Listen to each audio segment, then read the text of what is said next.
The hidden observation dome on asteroid K-47 had been watching the Centauri system for 37 years. Through its quantum telescopes, the galaxy looked peaceful from this distance. Ships moved between worlds like tiny sparks of light, carrying trade goods and passengers across the void. But Alex Rivers knew better than to trust appearances. He floated in the zero-gravity chamber, reviewing the latest intelligence reports from across known space. The data streams came from hundreds of hidden stations, just like this one, all feeding information back to Earth through untraceable quantum channels. What they revealed made his stomach turn. The reptilian Dominion had just finished processing another world. The planet Helia 7 had been home to 12 million beings who breathed methane and built beautiful crystal cities. Now it was a barren rock, its atmosphere stripped away and its people reduced to chemical components. The Dominion's harvest ships had moved on to their next target, leaving behind only mining equipment and automated defense platforms. Alex touched the holographic display, bringing up footage from the surveillance drones.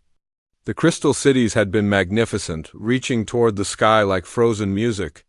The beings who built them had been artists and philosophers, spending their brief lives creating beauty. They had never developed faster-than-light travel, never posed a threat to anyone.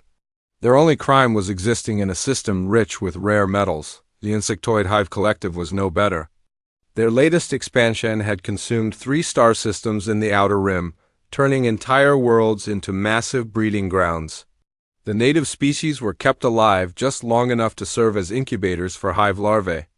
The reports described creatures that had once been sentient beings, now reduced to mindless hosts for alien young. Even the Crystalline Federation, supposedly the most civilized of the major powers, practiced their own forms of horror. They absorbed other species into their collective consciousness, claiming it was a form of immortality. The absorbed beings became part of the Federation's vast crystal networks. Their individuality dissolved into the greater whole. They called it enlightenment. But Alex knew slavery when he saw it. Earth had been watching this galactic theater for over 2 centuries, hidden behind technology that made their ships invisible to all known sensors. While the major powers fought their wars and carved up space between them, humanity had been building something else entirely. Secret bases on dead worlds, research stations hidden in asteroid belts, manufacturing facilities in the dark spaces. Between stars, the galaxy thought it knew all the players in the game. The Dominion controlled the galactic east with their overwhelming military might. The Hive Collective swarmed across the southern sectors, consuming everything in their path. The Federation's crystal ships patrolled the core worlds, their telepathic networks spanning thousands of light years. Smaller species either joined one of the major powers or faced extinction. None of them suspected that humanity had been among them all along. Alex's wrist communicator chimed softly. A new message had arrived from Earth Command, marked with the highest security classifications. He activated the quantum decryption protocol and waited for the message to resolve. The face that appeared in the hologram was Director Walsh, head of the Shadow Council. Her expression was grim, the kind of look that preceded difficult decisions. All station commanders are to report to designated rally points immediately. Phase 1 protocols are now in effect. We've detected massive fleet movements from all 3 major powers. They're coordinating something big. Alex felt his pulse quicken. Phase 1 meant active surveillance, moving from passive observation to direct intelligence gathering. It was the first step toward something humanity had been preparing for since they first ventured into space. He began shutting down the observation dome's systems, preparing for departure. The automated sensors would continue monitoring the system, but the human element was being pulled back. Whatever was coming, Earth wanted its people ready. The journey to Rally Point Delta took 3 days through hyperspace. Alex's ship, the stealth vessel Whisper, was one of humanity's most advanced designs. Its hull was coated with metamaterials that absorbed all known forms of detection, and its engines produced no visible emissions. To any observer, it was simply empty space. Rally Point Delta was a massive space station hidden inside a nebula. one of dozens of such facilities scattered across the galaxy. As Alex approached, he could see other ships materializing out of stealth mode. Hundreds of vessels were converging on the station, their crews ready for whatever came next. The briefing took place in the station's main assembly hall. Director Walsh appeared as a hologram, her image transmitted from Earth through quantum entanglement. Around her, the assembled commanders represented humanity's greatest secret. They were everywhere, watching everything, and they were ready. The three major powers are planning something unprecedented, Walsh began. Our intelligence suggests they're targeting the Outer Rim colonies simultaneously. Not for conquest this time, but for complete harvesting. They want to strip mine entire sectors, processing every living being for raw materials. The holographic display showed star charts marked with projected attack vectors. The scope was staggering. Hundreds of worlds, billions of lives, all marked for destruction. The galaxy's appetite had grown beyond simple conquest. We estimate they'll begin their coordinated assault within the next solar month, Walsh continued. This represents the largest genocidal operation in galactic history. They're not even bothering to spare the useful species anymore. They want everything. Alex looked around the assembly hall at his fellow commanders. These were people who had spent their lives in shadow, watching civilizations rise and fall while Earth remained hidden. They had seen horrors that would break ordinary minds, all while maintaining their cover. But now something was different in their faces. The patient waiting was coming to an end. Earth Command has made its decision, Walsh announced. We will not stand by while the galaxy burns. Operation Silence is hereby authorized. All units are to move to Phase 2 positions and await further orders. The commanders began filing out, returning to their ships and their hidden posts. Alex remained behind, staring at the star charts. Somewhere out there, the galaxy's predators were sharpening their claws, preparing to feast on the innocent. They had no idea that their own predator was watching them from the darkness, and that it had been waiting for this moment for over 200 years. Earth had stayed silent long. Enough. The galaxy was about to learn what happened when you went too far. The research vessel Nightfall drifted through the void between stars, its hull completely invisible to all known sensors. Inside the ship's observation deck, Dr. Emma Stone watched the most beautiful genocide she had ever witnessed. The Kelvari homeworld hung before them like a blue-green jewel, its surface covered with sprawling cities that curved around. Natural formations instead of dominating them. The Kelvari had achieved spaceflight only 50 years ago, their ships moving between their system's 3 inhabited worlds with the wonder of children exploring their backyard. Their technology was elegant rather than powerful, designed to work with natural forces instead of overpowering them. They had created art that could be seen from orbit, vast murals painted across entire continents that told the story of their species. Journey from the Oceans to the Stars. Emma had been studying them for 6 months, documenting their culture and society for Earth's xenological archives. The Kelvari were peaceful by nature, their entire civilization built around the concept of harmony. They had no concept of war, no weapons beyond simple tools, no military forces beyond coast guards, who rescued ships in distress. Their first contact protocols involved sending gifts and artistic expressions, assuming that any species capable of reaching them would share their love of beauty. The Dominion fleet had arrived 3 hours ago. The reptilian warships emerged from hyperspace like mechanical predators, their dark hulls bristling with weapons designed for planetary bombardment. There were 12 dreadnoughts, each one capable of reducing a continent to slag. Behind them came the harvest ships, massive vessels with processing facilities that could reduce an entire population to its component chemicals in a matter of days. Emma watched through the ship's advanced sensors as the first bombardment began. The Dominion didn't bother with surrender demands or occupation forces. They simply began destroying everything that might resist their harvest operations. The beautiful cities that had taken centuries to build disappeared in flashes of superheated plasma. The orbital art installations that had welcomed visitors to the system were vaporized by particle beams. The Calvari tried to evacuate their people, their small ships racing between worlds to gather refugees, but there was nowhere to run. The Dominion had surrounded the entire system, their ships positioned to intercept any vessel trying to escape. The Harvest ships moved into position over the three worlds, their collection beams beginning the process of atmospheric stripping. Emma's communications officer, Lieutenant Ross, monitored the Calvari transmissions with growing horror. "They're still broadcasting welcome messages," he reported. "They think this is some kind of misunderstanding. They're trying to send the aliens artistic gifts to show their peaceful intentions." The Dominion's response was to target the broadcasting stations directly. One by one, the Calvari voices fell silent, replaced by the mechanical hum of harvesting equipment.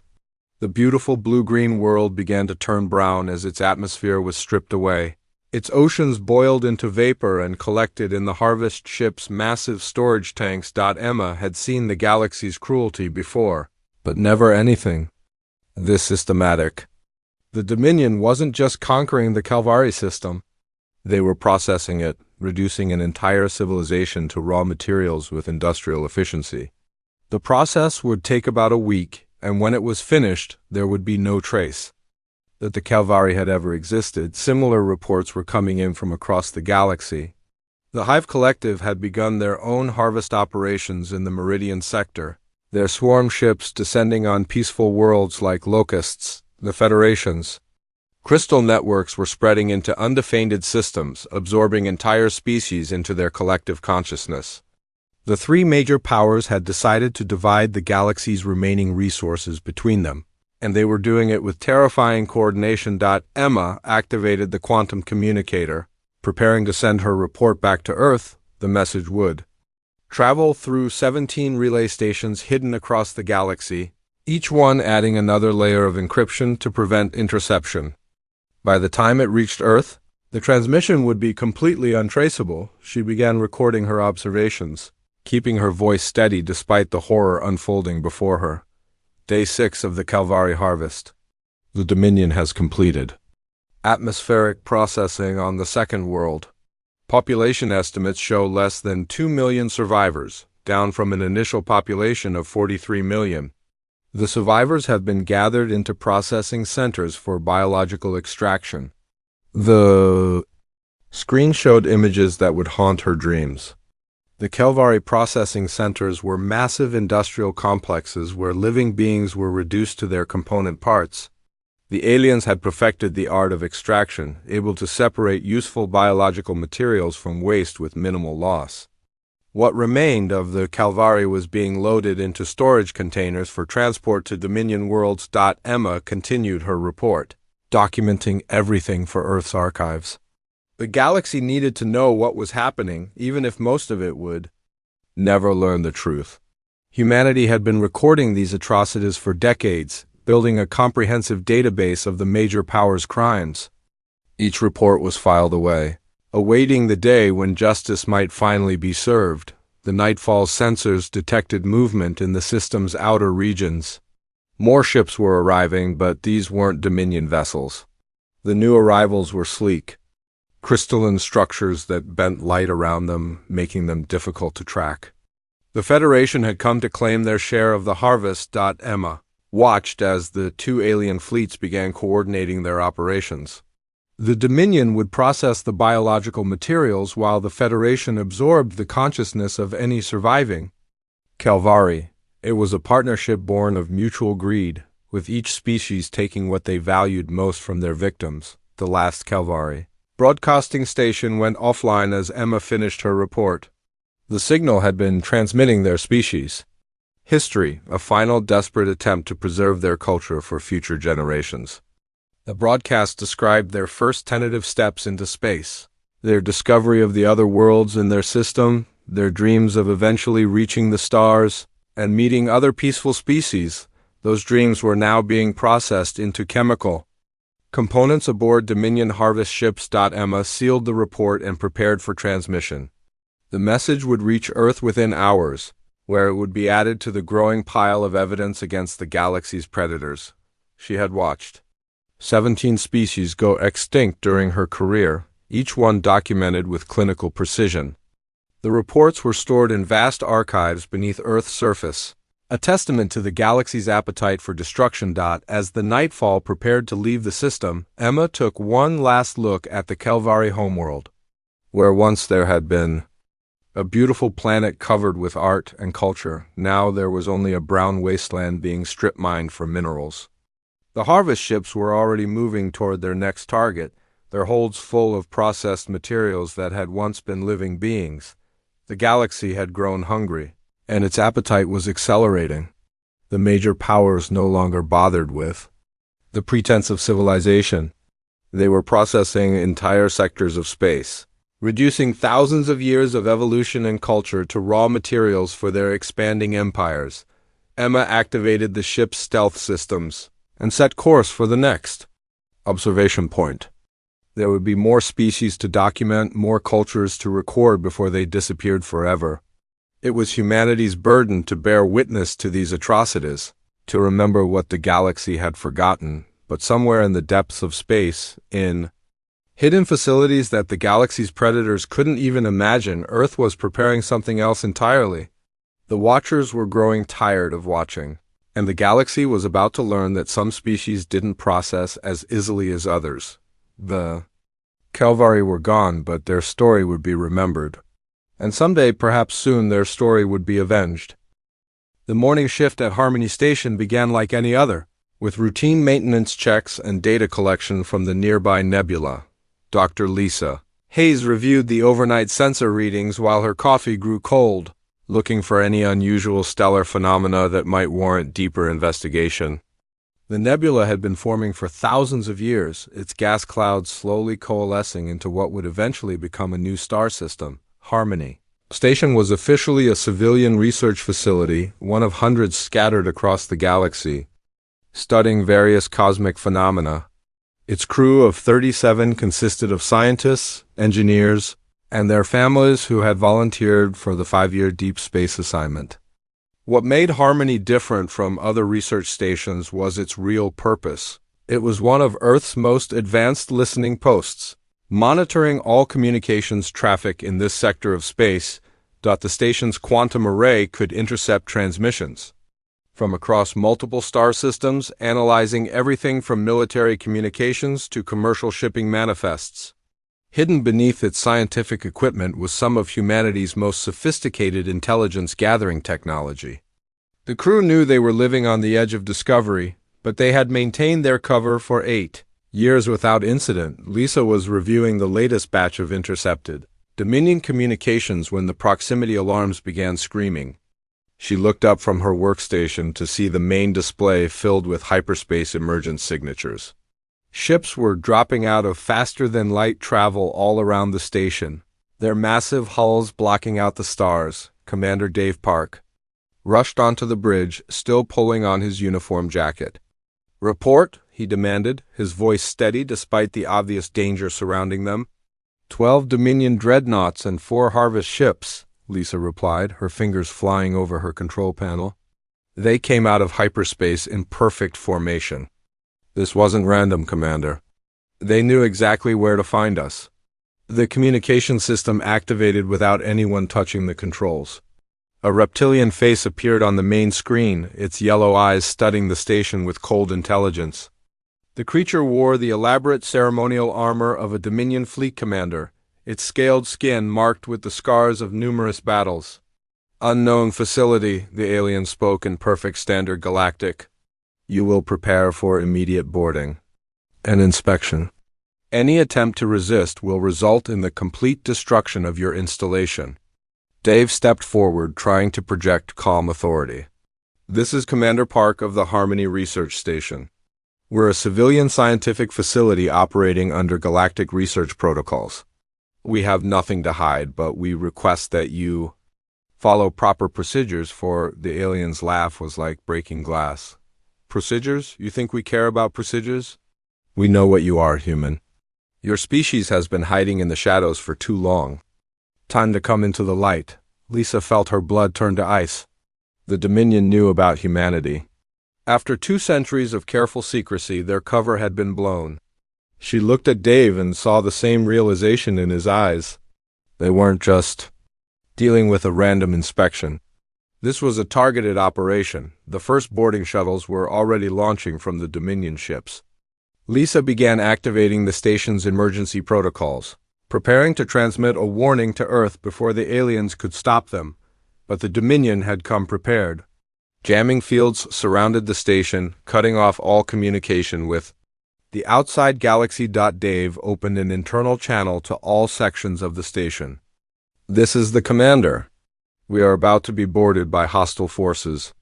All personnel are to comply with alien instructions while maintaining our cover identities. Remember, we are civilian researchers, nothing more." The docking bay doors were forced open by shaped charges, allowing the first wave of Dominion soldiers to enter the station. They moved with military precision, their powered armor making them look like mechanical dragons. Behind them came the specialists, scientists, technicians, and interrogators who would tear the station apart looking for evidence of humanity's real activities. Lisa watched through the security cameras as the aliens began their search. They weren't interested in the station's scientific equipment or research data. They were looking for something specific, moving directly toward the hidden intelligence gathering systems. As if they had detailed blueprints of the facility, the interrogations began immediately. The Dominion separated the humans into groups, taking the families to secure areas while focusing their attention on the technical staff. Lisa was dragged to an empty laboratory where 2 aliens waited with scanning equipment that could read human thoughts. "Dr. Hayes," the lead interrogator spoke her name with casual familiarity, "we know you're not really studying cosmic phenomena. Your species has been watching us for decades, gathering intelligence, preparing for something. What is Earth planning?" Lisa tried to maintain her cover, insisting that she was just a civilian scientist. But the alien scanning equipment was incredibly advanced, able to detect stress patterns and neural activity that revealed deception. Within minutes, they had confirmed that she was lying about her real purpose on the station. The interrogation continued for hours, with the aliens using a combination of psychological pressure and technological scanning to extract information. Lisa tried to resist, but the Dominion had centuries of experience breaking the minds of other species. They knew exactly how to exploit human psychology, using fears and emotions to crack even the most disciplined individuals. By the end of the first day, the aliens had a complete picture of Harmony Station's real mission.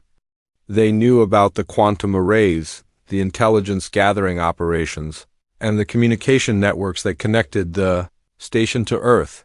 What they didn't know was the full scope of humanity's hidden presence in the galaxy. The Dominion commander called his prisoners together in the station's main assembly hall. The 37 humans stood in a tight group, their faces showing the effects of prolonged interrogation. Children clung to their parents while the adults tried to maintain some dignity in the face of their captors. "You have been useful," the commander announced. "We now know that your species has been conducting espionage operations across the galaxy. We know about your hidden facilities, your stealth technology, your carefully maintained secrecy. What we don't know is why." Dave stepped forward, his voice hoarse from questioning. "We're explorers, not conquerors. We've been studying the galaxy, learning about other species. We mean no harm to anyone." The commander's laugh was filled with genuine amusement. "Harm?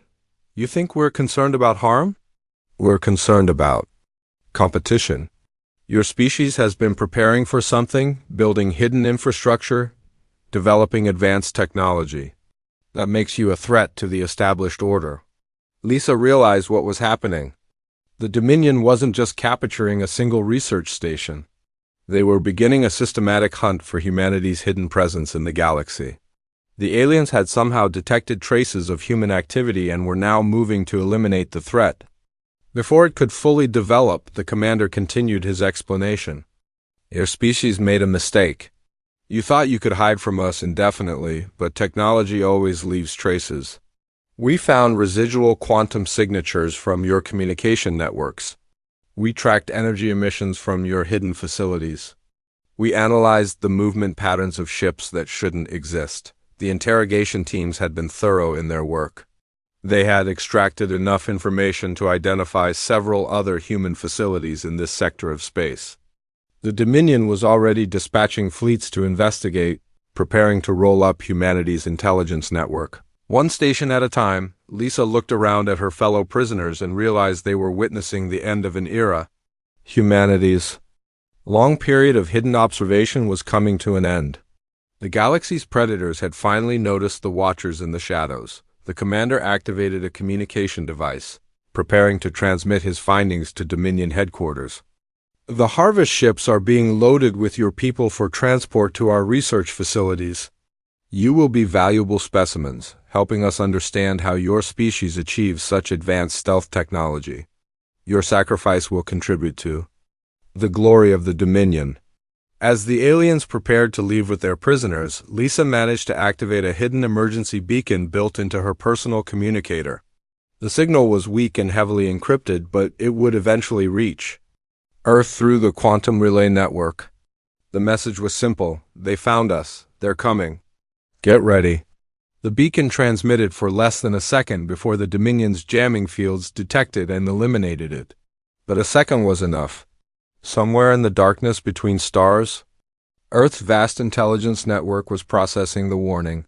The Shadow Council would convene, plans would be activated, and humanity would finally emerge from the shadows. The galaxy had found Earth's children. Now it would discover what their parents had been building while the Watchers kept their vigil. The combined fleet of the three major galactic powers dropped out of hyperspace at the edge of the Sol system, their massive ships creating a wall of metal and energy that stretched across millions of kilometers. Admiral Korth of the Dominion had assembled the largest military force in galactic history: 200 dreadnoughts, 50 harvest ships, and countless support vessels from all three species working in perfect coordination. The fleet had come to end humanity's threat before it could fully develop. Intelligence from the captured research station had revealed the scope of Earth's hidden activities, and the galaxy's rulers had decided to eliminate the problem with overwhelming force. They expected to find a primitive homeworld defended by outdated technology and a small colonial fleet. Instead, they found something that made their sensors scream impossible readings. Earth hung in space like a blue marble wrapped in rings of silver metal. Massive orbital platforms surrounded the planet, their surfaces covered with weapon systems that shouldn't exist according to known physics. The space around Earth was filled with defensive installations, fortress stations, weapon platforms, and shield generators that bent light around them like crystalline spiderwebs. Admiral Korth studied the tactical display with growing unease. His fleet's sensors were detecting energy signatures that registered beyond their measurement capabilities. The orbital defenses around Earth were producing power readings equivalent to small stars, and the weapon systems were built on principles that his scientists couldn't even begin to understand. "Send the standard surrender demand," Korth ordered, though his voice lacked its usual confidence. "All species must submit to galactic authority. They have 30 minutes to comply." The response came within seconds, broadcast across all frequencies in every known language. The voice was calm, almost conversational, but it carried the weight of absolute authority. "This is Admiral Rex Taylor of the Earth Defense Force. You have entered our home system without invitation and with obvious hostile intent. You have exactly 1 minute to begin withdrawing your forces before we respond appropriately." Korth's scaled face twisted into what might have been a smile. 1 minute? Against a fleet of this size? These humans are either insane or incredibly stupid. But his tactical officers were studying their sensor readings with growing alarm. The space around Earth was beginning to change, reality itself seeming to bend and twist as massive shapes began materializing from apparent nothingness. Ships were decloaking all around the alien fleet. Vessels that made even the largest Dominion dreadnoughts look like escort fighters. The first ship to fully materialize was a kilometer-long predator of black metal and impossible geometry. Its hull was covered with weapon systems that pulsed with contained energy, and its very presence seemed to bend space-time around it. The ship's identification beacon labeled it as the Defiance, flagship of Earth's home fleet. More ships continued emerging from stealth fields that had made them completely invisible to the most advanced sensors in the galaxy. Within minutes, the alien fleet found itself surrounded by 1,000 human vessels, each one representing technology that shouldn't exist. The hunters had become the hunted. Rex Taylor's voice came through the communication system again, still calm but now carrying an edge of steel. "Your minute is up, Admiral. We suggest you begin your withdrawal immediately." Korth's tactical display showed the impossible truth. The human fleet wasn't just larger than his own, it was composed of ships that operated on principles his scientists couldn't comprehend.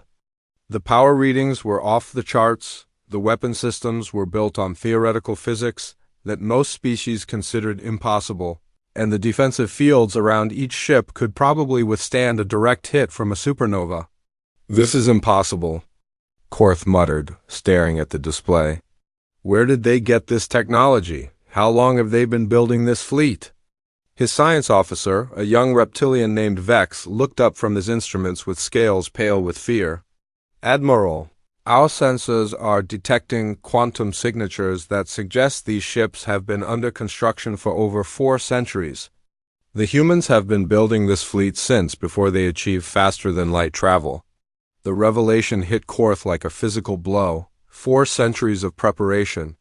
4 centuries of hiding their true capabilities while the galaxy's powers fought their petty wars and consumed weaker species. Humanity had been playing a game that lasted longer than most civilizations existed. The Defiance moved closer to the alien fleet, its massive bulk dwarfing even the largest Dominion dreadnoughts. Weapon ports opened along its hull, revealing energy systems that made the space around them ripple with contained power. The ship's approach was slow and deliberate, like a predator circling wounded prey. "Admiral Korth," Rex Taylor's voice continued, "we know who you are. We know about your harvest operations, your processing facilities, your systematic genocide of peaceful species. We've been watching you for 2 centuries, documenting your crimes, waiting for the right moment to act." The alien fleet began to spread out, trying to establish fighting formations, but the human ships moved with them, maintaining their encirclement with casual ease. Their movement was perfectly coordinated, suggesting a level of tactical integration that the major powers had never achieved. Korth opened a channel to his fleet commanders. "All ships, prepare for battle. We have superior numbers, and these humans can't possibly have the experience to use their advanced technology effectively." The first shot came from a Dominion dreadnought, its main plasma cannon firing at the nearest human vessel. The blast struck the ship's defensive field and simply disappeared, absorbed into the quantum matrices that surrounded the human fleet. The ship didn't even slow down. The human response was immediate and devastating. Every ship in the alien fleet found itself targeted simultaneously by weapons that operated faster than light itself. The attacks weren't explosive, they were surgical, precise strikes that disabled engines, weapon systems, and communication arrays without destroying the ships themselves within 30 seconds. The largest military fleet in galactic history was floating helplessly in space, their ships intact but completely powerless. The human fleet had demonstrated a level of technological superiority that rendered the galaxy's most advanced weapons obsolete. Rex Taylor's voice filled the silence that followed. "We could have destroyed you all in the first second of combat. Instead, we chose to disable your ships to minimize casualties. This is your only demonstration of mercy. Any further aggressive action will result in complete annihilation." Admiral Korth stared at his tactical display in shock. His flagship's weapons were offline, engines dead, life support running on emergency power. Around him, 200 of the galaxy's most powerful warships had been reduced to floating debris in less than a minute. The humans had just rewritten the rules of galactic warfare. "How?" Korth whispered, his voice barely audible. "How did you become so powerful?" Taylor's answer came through the communication system, his voice carrying the weight of centuries of preparation. "We learned from watching you, Admiral. We studied your methods, your technology, your weaknesses, while you were busy consuming the galaxy, we were building something better. Something that could stand against your kind when the time came. The human fleet began to move, their ships taking positions around the disabled alien vessels. Boarding shuttles launched from the larger ships, carrying teams to secure the alien fleet and process their crews. The operation was conducted with military precision, suggesting that Earth had been planning for this moment for generations. Korth realized he was witnessing the end of an era. The galaxy's balance of power had just shifted permanently. The three major powers had ruled through fear and superior technology. But now they faced a species that had surpassed them in every meaningful way. As human boarding parties entered his ship, Korth understood that the galaxy would never be the same. The predators had finally met their match, and the long age of harvest and consumption was coming to an end. Earth's children had been watching from the shadows, and now they were ready to step into the light. The battle of Sol was over before it truly began. The galaxy's rulers had come to eliminate a threat, only to discover that the threat was far greater than they had ever imagined. Humanity had stayed silent for centuries, but now the galaxy would hear their voice. The liberation of Kelver Prime began at dawn, with human ships materializing out of the void like avenging angels. Colonel Mike Roberts stood on the bridge of the assault vessel Thunder, watching as his fleet dropped out of hyperspace directly above the planet's largest processing facility. Below them, the remnants of the Calvary people worked as slave labor in the mines that had once been their sacred burial grounds. The Dominion had been thorough in their destruction of Calvary civilization. The beautiful crystal cities were gone, replaced by industrial complexes that stripped the planet of its resources. The survivors, barely 10,000 out of an original population of 43 million, had been kept alive only as long as they remained useful to their captors. Mike had studied the intelligence reports from the planet's surface. The Dominion had established 3 major processing centers where they refined the rare metals extracted from Calvary sacred sites. The facilities were heavily defended, with orbital platforms and ground-based weapon systems that could have held off any conventional attack. But the humans weren't planning a conventional attack. "All units, commence Operation Restoration," Mike announced over the fleet communication system. "Remember, we're here to liberate, not conquer. Minimum casualties, maximum effectiveness." The human fleet moved with the precision of a surgical instrument. Ships that had been invisible to Dominion sensors suddenly appeared throughout the system, their advanced stealth systems dropping away to reveal the true scope of Earth's military presence. The aliens had been caught completely off guard, their defenses designed to repel attacks that followed predictable patterns. The orbital defense platforms died first, their massive weapon systems silenced by energy beams that struck faster than light itself. The platforms simply ceased to exist, their atomic structure disrupted by weapons that operated on principles the Dominion couldn't understand. One moment they were there, the next they were expanding clouds of harmless particles. The ground assault began immediately. Human transport ships landed directly inside the processing facilities, their shields absorbing the defensive fire while soldiers poured out to secure the installations. The Dominion forces tried to fight back, but their weapons were designed to battle other aliens, not humans who had spent centuries studying their tactics. Mike led the assault on the primary facility, his powered armor allowing him to move through the industrial complex like a force of nature. The Dominion soldiers tried to establish defensive positions, but the humans moved with inhuman speed and precision, their enhanced reflexes and advanced equipment making them nearly invincible. The first group of Calvary prisoners they encountered were working in the deep mines, their bodies broken by months of forced labor. The aliens had been using them to extract rare metals from areas too dangerous for machines, forcing them to work in conditions that would kill most species. Many of the survivors were barely recognizable as the artistic, peaceful beings they had once been. "Medic!" Mike called out as he found a group of Calvary children huddled in a corner of the mining complex. The young ones were even more fragile than the adults, their bodies ravaged by malnutrition and exposure to toxic mining chemicals. The human medical team rushed forward, their advanced healing technology beginning to work on the worst injuries. The Dominion overseer in charge of the facility was a massive, reptilian creature named Sath, his scales scarred from years of combat. He met Mike in the facility's control center, his plasma rifle charged and ready. "You think you can just walk in here and take what's ours, human? This planet belongs to the Dominion now." Mike's response was swift and final. His weapon discharged once, the energy beam passing through Sath's armor like it was made of paper. The Dominion overseer collapsed, his reign of terror over the Calvary ending in an instant. The liberation of the processing facilities took less than 4 hours. Human forces moved through the installations with methodical efficiency, freeing prisoners and securing valuable intelligence about Dominion operations.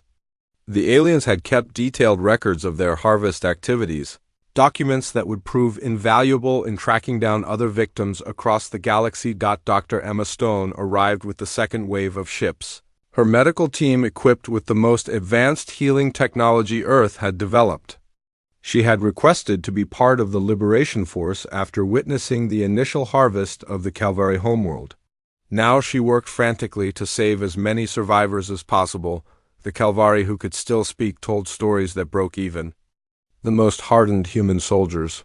They described watching their families processed into chemical components, their artwork destroyed to make room for mining equipment, their sacred sites desecrated for industrial purposes. The Dominion had not just conquered their world, they had tried to erase every trace of their culture.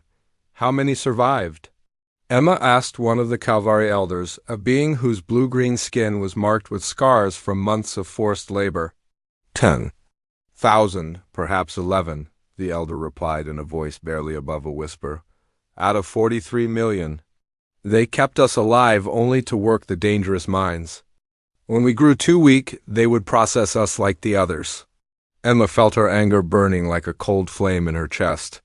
She had documented the galaxy's atrocities for years, but seeing the results up close was different. These were real beings who had suffered unimaginable horrors, survivors of a genocide that the galaxy had simply accepted as normal business. The human fleet had not come to Kelver Prime alone. Similar operations were taking place across dozens of star systems, each one targeting a different aspect of the galaxy's industrial murder machine. The Dominion's processing centers, the Hive, Collective's breeding facilities, the Federation's absorption networks, all of them were being systematically dismantled by forces that appeared from nowhere. Admiral Rex Taylor coordinated the galaxy-wide offensive from his flagship, the Defiance. His tactical display showed the scope of humanity's response, over 5,000 ships operating simultaneously across hundreds of light years. It was the largest military operation in galactic history, and it was being conducted with a precision that demonstrated centuries of careful planning. The major powers tried to respond to the human assault, but their fleets were scattered across their vast territories, unprepared for an enemy that could strike anywhere at any time. The humans had studied every aspect of alien military doctrine, identifying weaknesses and developing countermeasures for every possible scenario. The Dominion's core worlds found their orbital defenses disabled by weapons that struck from impossible ranges. The Hive Collective's swarm tactics were countered by human ships that could operate independently while maintaining perfect coordination. The Federation's telepathic networks were disrupted by mental shielding technology that made human thoughts unreadable. Within a week, the galaxy's 3 greatest powers had lost over half their military capabilities. Their harvest operations were in ruins, their processing facilities destroyed, their slave populations liberated. The humans had demonstrated a level of strategic planning and tactical execution that rendered conventional military thinking obsolete. But the human offensive was not indiscriminate. Species that had shown mercy to their victims were spared. Worlds that had resisted the harvest were protected. The galaxy learned that Earth's children were not conquerors seeking to replace one. Tyranny with another? They were liberators with a very specific agenda. Mike Roberts stood on the observation deck of his ship as they prepared to leave Kelver Prime. Below them, the planet was beginning to heal. Human engineering teams were dismantling the processing facilities while medical personnel worked to restore the survivors' health. The Kelvari were free, though their civilization would need generations to recover from the trauma they had endured. The Kelvari elder who had spoken with Emma approached Mike as he prepared to depart. The being's movements were still weak, but there was something in his eyes that had not been there before: hope. "Your species has given us back our lives," the elder said. "How can we ever repay such a debt?" Mike looked out at the planet where beautiful cities had once stood, where an entire civilization had been reduced to chemical components for the convenience of their conquerors. "Live," he said simply. "Rebuild your world, remember your culture. Raise your children in peace. That's all the payment we need." The human fleet began departing the system, leaving behind a small garrison to protect the survivors and help with reconstruction. Similar scenes were playing out across the galaxy. As humanity's forces moved from one liberated world to another, the old galactic order was crumbling. The Dominion had retreated to their core systems, their expansion halted for the first time in centuries. The Hive Collective swarms were scattered and leaderless. The Federation's crystal networks were fragmenting as their absorbed species began to reassert their independence. In the ruins of their former empire, smaller species began to emerge from hiding. Civilizations that had survived by remaining beneath the notice of the major powers suddenly found themselves free to develop and grow. The galaxy was entering a new age, one where genocide and harvest were no longer accepted as normal business practices. Rex Taylor received the final reports from across the operational theater. The first phase of humanity's emergence was complete. The galaxy's predators had been declawed, their victims freed, their industrial murder machine dismantled. It had taken a week to accomplish what many thought impossible. Earth had stayed silent for centuries, watching the galaxy burn while building the tools necessary to extinguish the flames. Now the waiting was over, the tools had been used, and the galaxy was learning what happened when you went too far. The age of harvest was ending. The age of justice had begun. And at the center of it all, a blue world that had once hidden in silence now stood as a beacon of hope for every species that had ever been marked for processing. The galaxy had gone too far, and Earth had finally responded. The predators would learn to fear the dark between stars because humanity's children were watching, and they would never again allow the innocent to suffer in silence.